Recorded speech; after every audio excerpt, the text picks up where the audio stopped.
오늘 새해 첫 줄입니다. 정말 설레는 마음으로 또 기대하는 마음으로 한 해를 시작하시는 여러분께 정말 하나님의 큰 은혜가 있으시기를 간절히 축복합니다.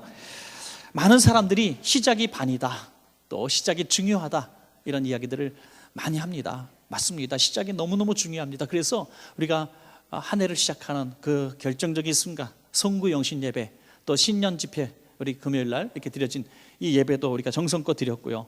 오늘 새해 첫 주, 천주일 예배, 너무너무 중요한 예배입니다. 그래서 오늘 이 자리에 참여하신 여러분 정말 환영하고 축복합니다. 금년 한 해 정말 이렇게 예배 드리는 한 해가 되고 좋은 일이 끊어지지 않는 그런 한 해가 될 줄로 그렇게 믿습니다. 그래서 이 첫 예배를 드릴 때 우리가 특별히 또 성찬 예배로 드리게 된 것을 저는 굉장히 기쁘게 생각합니다. 이 성찬 예배에 하나님이 주시는 엄청난 복이 있기 때문이죠. 오늘 평생에 처음으로 성찬 예배 참여하는 분도 혹 계신지 모르겠습니다. 그리고 몇 번 참여하셨다 할지라도 이렇게 큰 의미를 모르고 참여하신 분들도 계시리라고 생각합니다. 성찬은 사실 하나의 의식입니다. 예식입니다. 그래서 성찬에 대해서 너무 지나칠 정도로 신비롭게 생각하는 것은 사실 문제가 있습니다. 이 떡이 예수님의 진짜 몸처럼 여겨지고 포도주가 정말 예수님의 피처럼 여겨지고 그걸 믿어지는 것도 사실 문제입니다. 그럼 성찬위원들이 이렇게 배찬하다가 포도주를 툭 쏟으면 예수님의 피를 땅에 쏟았다고 말이에요. 이렇게 예수님의 살을 어딜 감히 2점이나 먹냐고 이렇게 얘기하는 게 문제예요. 우리는 그런 화채설 이런 건 믿지 않습니다. 그렇지만 또 반대로 지나칠 정도로 이것을 예식화, 의식화로 여겨서 아무렇지도 않게 참여하는 것도 문제인데 저는 전자보다도 더 심각한 문제가 아닌가 싶습니다. 왜냐하면 성찬 예식은 주님께서 직접 제정하셨고 주님께서 이것을 꼭 행하라고 우리에게 주신 정말 유언과 같은 소원과 같은 메시지이기 때문에 우리는 이 성찬 예식을 굉장히 소중하게 여겨야 된다고 하는 것입니다. 성찬의 오늘 목적에 대해서 오늘 잠시 말씀을 나누면서 우리가 성찬 예식에 참여할 때에 우리가 큰 은혜가 있는 성찬 예식이 될 줄로 그렇게 믿습니다. 성찬의 목적, 주님이 제정하신 목적의 첫 번째는 예수님을 기념하기 위해서입니다. 여러분, 예수님을 기념하라, 기념하고 기억하는 것입니다. 우리가 성찬을 행할 때에 이 포도주과 또 이 떡을 받을 때에 가장 먼저 연상되는 것이 무엇입니까? 예수님의 죽으심이에요. 예수님의 십자가입니다. 우리는 아주 오랜 세월이 지난 후에 성찬 예식을 하기 때문에 예수님의 십자가에 대해 생각할 때 그냥 예수님에 대한 측은함, 예수님 얼마나 힘드셨을까, 이걸 또 리얼하게 우리가 막 세밀하게 묘사하면서 우리는 가시에 찔려도 아픈데 예수님 모수 찔리시고 가시관 쓰시고 얼마나 고통스러우셨을까, 거기에 너무 고통에 집착하고 예수님을 제3적인 어떤 관망의 태도로 예수님을 아주 고난받는 불쌍히 여김을 받아야 되는 그런 상황을 알고 우리가 측은히 여겨 눈물을 흘리는 이런 태도가 주님이 원하시는 모습은 아니었다는 것입니다. 예수님 당대에 예수님 십자가 못 박혀 죽으신 것을 목격한 당시의 사람들이 또 당시의 제자들이 동시대를 살아갈 때에 그들의 눈에는 아직도 십자가가 걸려있고 수많은 죄인들이 그곳에서 죽어가는 이 십자가를 보는 이 시대에 성찬 예식을 할 때 그들의 마음이 어땠을까요? 저는 적지 않은 요즘 유행어로 트라우마가 있지 않겠는가 생각합니다. 예수님이 죽으셨던 그 끔찍한 그날, 수많은 십자가에서 죽임당하는 우리의 믿음의 형제 자매들을 생각하며 그들은 성찬 예식 할 때마다 몸소리치는 이런 두려움이 있었을 겁니다. 죽어야 되는구나, 우리도 이런 고통을 당할 수도 있겠구나. 그러나 주님은 십자가를 기억하는, 죽으심을 기억하는 이 성찬 예식을 통해서 나를 기억하라, 오병이의 기적을 베푸시는 주님을 기억하는 것이 아니고 병자를 낫게 하시는 주님을 기억하시는 것이 아니고 수천 수만 명 모인 데서 권능 있는 말씀을 증거하시고 눈을 뜨게 하시고 풍랑을 잔잔케 하시는 주님을 기억하라고 말씀하신 적이 없습니다. 나의 십자가의 희생을 기억하라고 소원을 가지고 부탁하셨다는 것입니다. 여기에는 뭔가 신비로움이 있지 않겠습니까? 저는 이렇게 생각합니다. 우리의 역사도 승전의 역사보다 패전의 역사, 자랑스러운 역사보다 부끄러운 역사를 우리는 잊지 말아야 될 줄로 믿습니다. 여러분, 슬픔의 역사, 아픔의 역사, 실패의 역사를 우리는 감추고 치장하려고 하지 말고 고스란히 그걸 만들고 드러낼 때에 후대가 교훈을 삼고 복을 받는다는 것입니다. 주님은 이 십자가의 고난을 기억하라고 우리에게 말씀하신 것은 내가 왜 죽었는가를 기억하라는 것이죠. 내가 왜 죽었는가, 그 죽음이 언제까지 그 기억되어질 것인가. 고린도전서 11장 26절에 너희가 이 떡을 먹으며 이 잔을 마실 때마다 주의 죽으심을 그가 오실 때까지 전하는 것이니라. 주님 다시 재림할 때까지 이 성찬 예식을 통해서 주님의 죽으심을 기억해 달라는 것입니다. 여러분, 저는 주님의 이 소원이 있다고 생각을 해요. 얼마 전에 TV를 통해서 그 유엔군 그 묘지가 나왔는데, 그 유엔군 전사자들의 묘지가 있는 곳에 그 고향에서 식구들이 이렇게 와서 이제 그 묘지를 참배하는 것을 봤습니다. 이름도 모르는 나라, 듣도 보지도 못한 나라, 지도상에 어디 있는지 찍지도 못하는 그 나라를 위해서 군인으로 파견돼서 이 땅에서 죽었단 말입니다. 그런데 아주 오랜 세월이 지나서 그 손자, 손녀, 그 또 백발의 그 아들, 딸들이 와서 그 묘지를 참배합니다. 무슨 감정이 들겠습니까? 그때 기자가 어떻게 생각하십니까? 물었을 때 그런 얘기를 합니다. 저희가 생각할 때는 아무런 이유도 없이 정말 왜 그래야 됐을까? 왜 그 나라 가서 죽어야 됐을까라고 생각을 하고 불편했는데, 와서 보니까 우리 할아버지, 우리 아버지의 죽음을 기억해 주는 한국을 보니 제가 보람을 느낍니다. 만족합니다. 감사하다는 거예요. 아무것도 없어요. 보상한 것도 없어요. 그냥 묘지 요만한 거 하나 만들어 놓고 우리가 고마워하고 기억하니까 그들이 만족하더라 이거예요. 주님이 우리에게 내가 너희를 위해서 죽었으니 너희는 전 재산을 팔고 너희 모든 24시간을 다 드리고 죽을 때까지 나를 위해서 헌신해라, 이렇게 말씀하지 않으셨습니다. 단지 나의 죽음을 기억해다오. 여러분, 은혜를 잊고 사는 후손은 불행합니다. 은혜는 바위의 색이라고 그랬어요. 바위에 한평생 다른 것은 잊어도 성찬식을 통해서 주님이 나를 위해서 죽으신 것을 고마워하는, 주님을 기억하는 이런 시간 되시기를 바랍니다. 두 번째로 성찬의 목적은 나를 위해서입니다. 나를 위해서.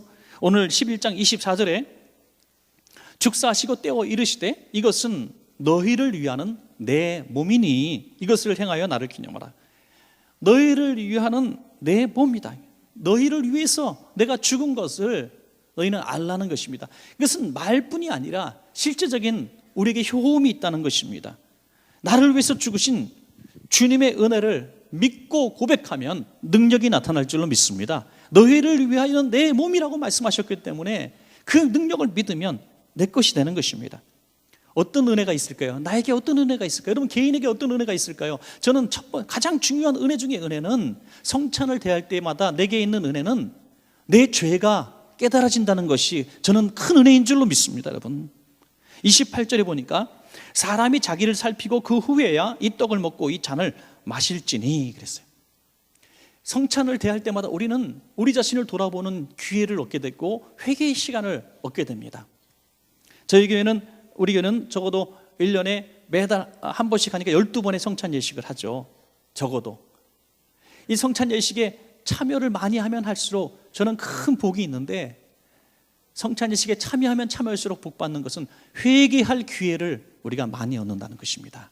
그래서 성찬 예식을 좀 불편해도 여러분 많이 참석하시기를 주의 이름으로 부탁을 드립니다. 성찬 예식에 참여할 때마다 우리는 한 달에 한 번씩 드리는 성찬 예배를 통해서 지난 한 달의 삶을 돌아볼 수 있는 엄청난 기회를 얻게 되죠. 성찬 예식에 참여하지 않고 회개하지 않고 넘어가면 잊어집니까? 감추어집니까? 해결됩니까? 죄는 숨겨질 수 없고 감추어질 수 없습니다. 그대로 나는 잊을지 모르지만 죄는 남아있게 되는 것이죠. 창세기에 보니까 가인이 그 동생 아벨을 쳐서 죽였는데 아무도 목격자가 없었습니다. 그렇지만 하나님께서 내 아우 아벨이 어디 있느냐고 물으실 때에 제가 뭐 아우를 지키는 자입니까? 라고 아주 모르는 척, 자기 죄를 짓지 않는 척을 했지만은 하나님이 뭐라고 말씀하십니까? 창세기 4장 10절에 내 아우의 핏소리가 땅에서부터 내게 호소하느니라. 너는 죄를 감추고 아무도 보지 못했다고 말하지만 내 동생의 무지한 피가 땅에서 호소한다. 그래서 내가 너를 심판한다는 것입니다. 여러분, 오늘 본문은요, 당시에 자기의 죄를 돌아보지 않고 성찬 예식에 너무나 무의미하게 참여하는 많은 사람들이 있었기 때문에 이 말씀을 주신 것이죠. 27절에 그러므로 누구든지 주의 떡이나 잔을 합당하지 않게 먹고 마시는 자는 자기의 주의 몸과 피에 대하여 죄를 짓는 것이다. 주의 몸에 주의 살에 회개하지 않고 참여하는 자는 죄를 짓는 것이다. 죄에 죄가 덧입혀지는 것이죠. 여러분, 오늘 성찬 예식이 갑자기 두려워지시는 분들이 있습니까? 내가 회개를 제대로 하지 않고 참여하면 내 죄를 내가 먹고 마시게 되는 거예요. 얼마나 두렵습니까? 그러나 염려하지 마십시오. 그냥 넘어가는 것보다도 한 번이라도 죄의식을 자각하고 성찰하고 회개하고 참여하시면 이전에 없었던 놀라운 은혜와 복이 우리 가운데 임할 줄로 믿습니다. 여러분, 패튼 노백이라고 하는 사람은 보스턴 인근의 한 병원에서 사역하는 목사님이십니다. 하루는 의사와 간호사들이 한 환자를 데리고 오는데 60대의 존이라고 하는 사람을 데리고 왔습니다. 이 사람은 병명이 없습니다. 아무리 검사를 해도 병이 나타나지 않는데 그럼에도 불구하고 지금 2주에 걸쳐서 물도 마시지 못하고 아주 말라가고 있었습니다. 그래서 이거는 영적인 문제입니다. 어떤 질병도 없는데 왜 죽어가는지 모르겠습니다. 목사님 좀 기도 좀 해주십시오 하고 데리고 온 거예요. 그래서 상담 중에 기도하는데 갑자기 마음속에 뜨거워지는 마음이 듭니다. 그래서 병원에서 종종 이 성찬 예식을 합니다.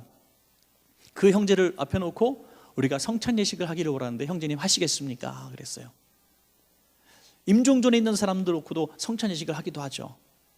그때 이 형제가 이런 얘기를 합니다. 안 됩니다, 목사님. 저는 성찬식을 할 수가 없습니다. 아주 너무 완강하게 거절합니다. 왜 그렇습니까? 저는 너무나 죄가 많기 때문입니다. 저는 죄인입니다.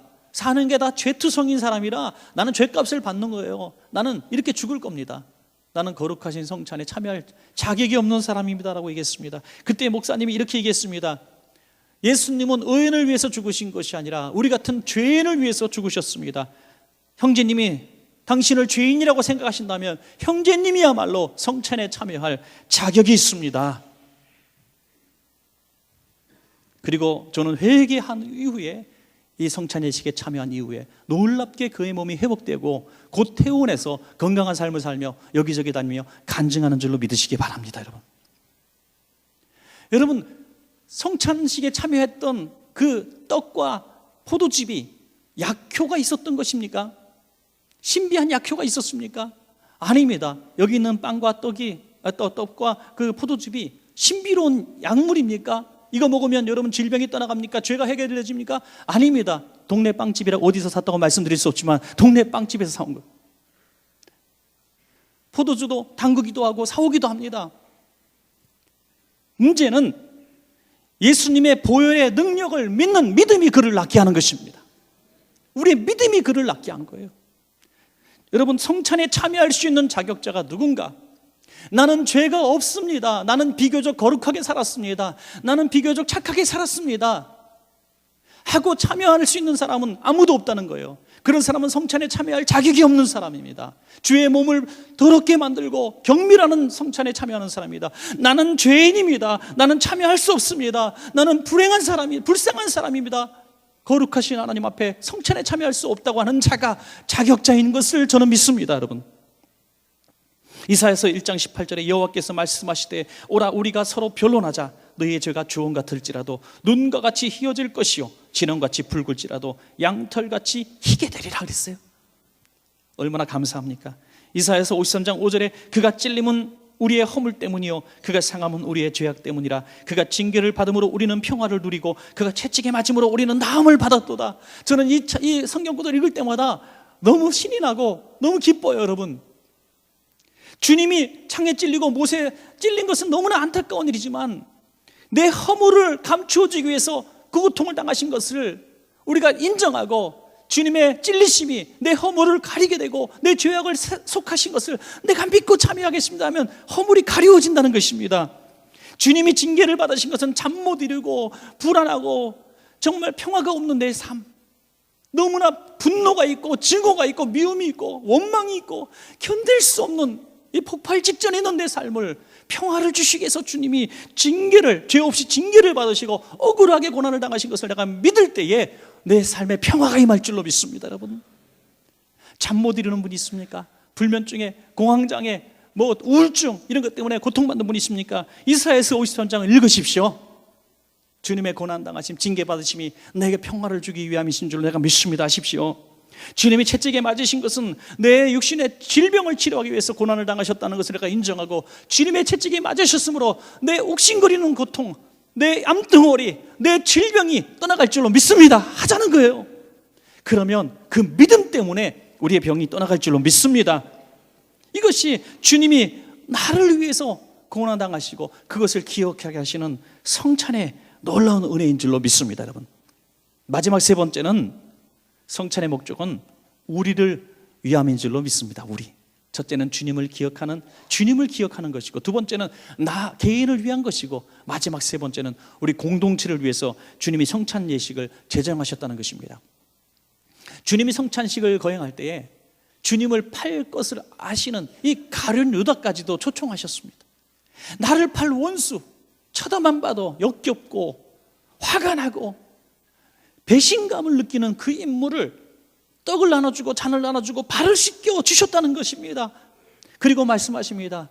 내가 본을 보였으니 너희도 그렇게 하라는 것입니다. 이게 성찬의 정신인 줄로 믿으시기 바랍니다. 여러분, 총회나 노회, 교회의 어떤 기관에서 큰 회의를 할 때요, 꼭 성찬식을 해요. 그리고 저희 교회는 그렇게, 우리 교회는 하지는 않습니다만은 재직회, 공동회의 할 때마다 성찬식을 하는 교회들이 있어요. 물론 굉장히 은혜로운 모임이고 회집이지만 왜 그렇게 했는가, 솔직히 우리가 의심하게 되는 부분은 총회, 노회, 목사님들이 많이 싸우거든요. 성찬식하고 싸우지 말자 이거예요. 성찬식하고 싸우지 말자.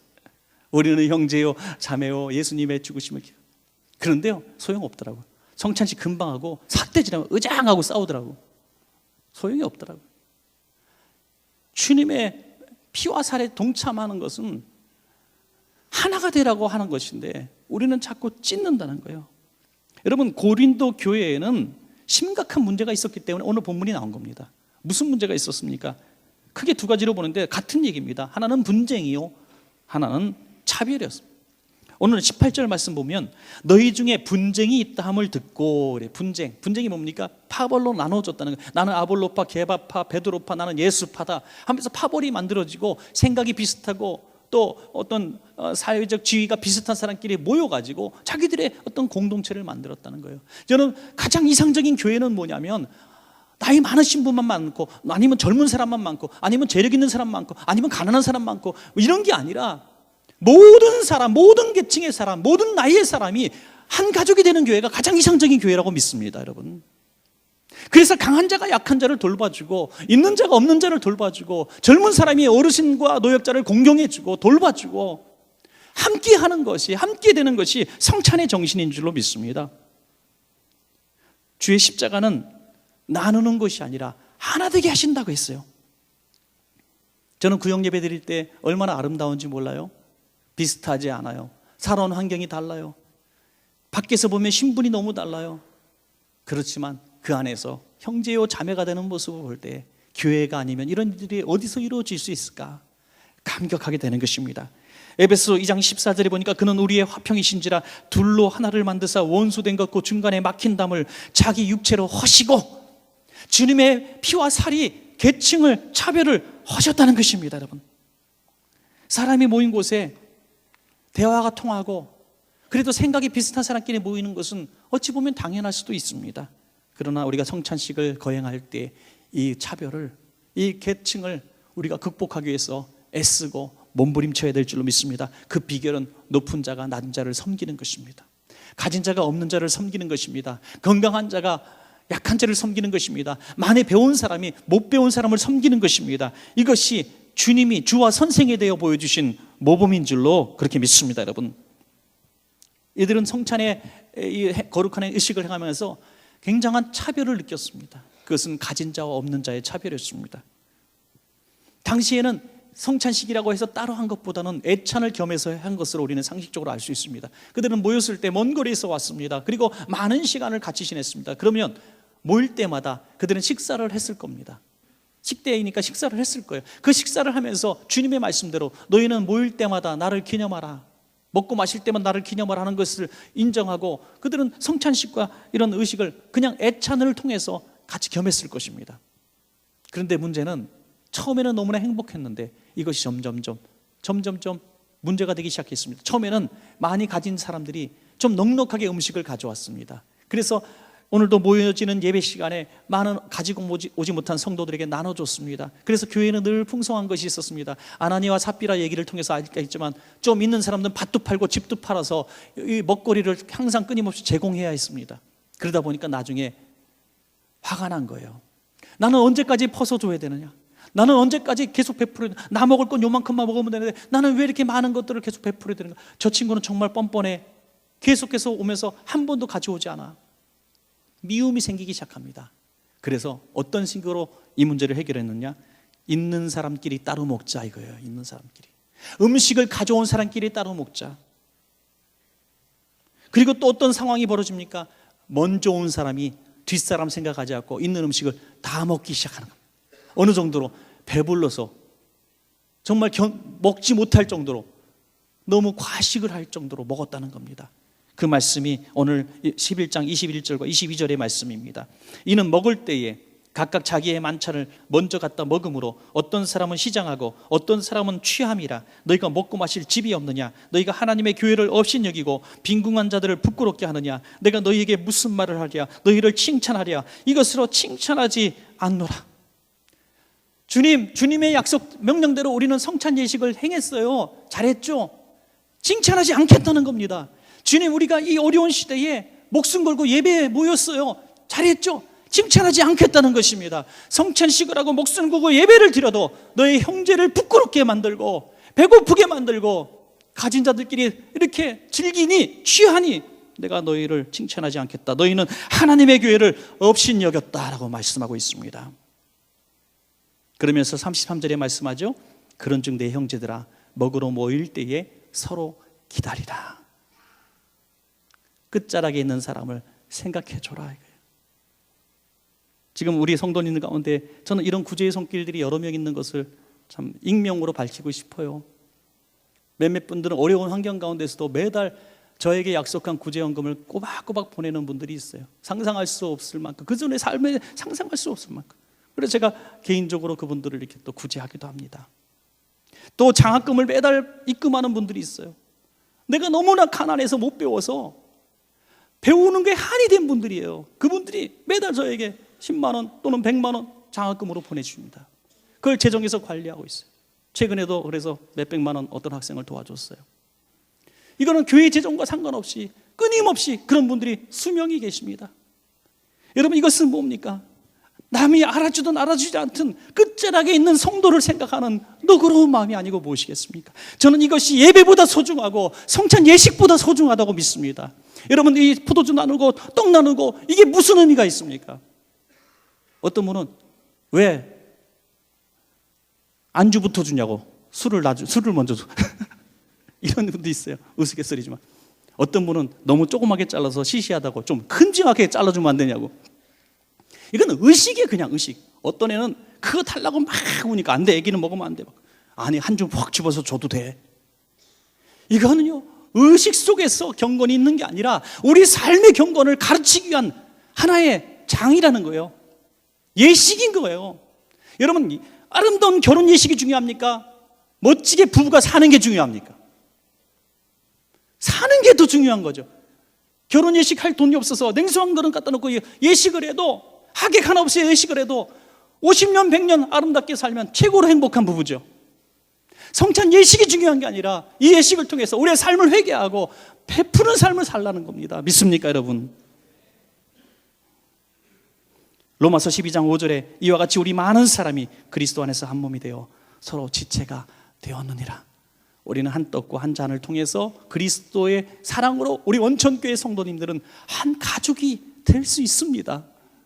초대교회의 부흥의 역사가 어디서 일어났는가? 많은 얘기가 있지만 가장 저는 결정적인 것이 애찬에서 나왔다고 생각하는 사람 중에 한 사람입니다. 애찬.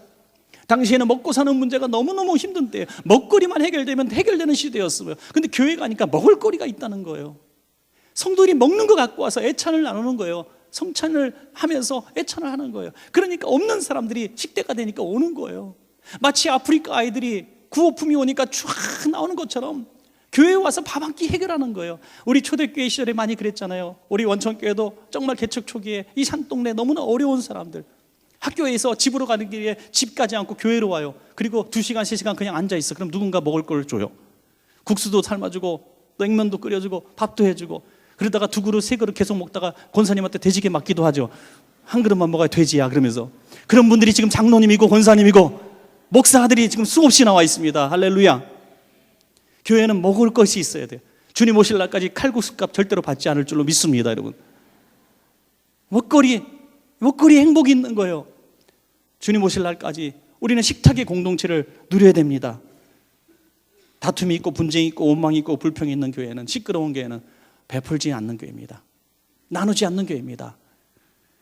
사랑에 굶주린 사람들이 구름같이 몰려들고 배고픔에 굶주린 사람이 수없이 몰려들었기 때문에 초대교회 부흥의 역사를 해놨고, 대한민국에 이 30년 전 40년 전 부흥이, 이 역사가 일어났던 것입니다. 여러분, 지금은 배고픔이 없는 시대입니까? 아닙니다. 아직도 배고픈 시대예요. 영적으로 배고픕니다. 우리는 외롭습니다. 육신적으로도 지금 어려운 분들이 너무너무 많습니다.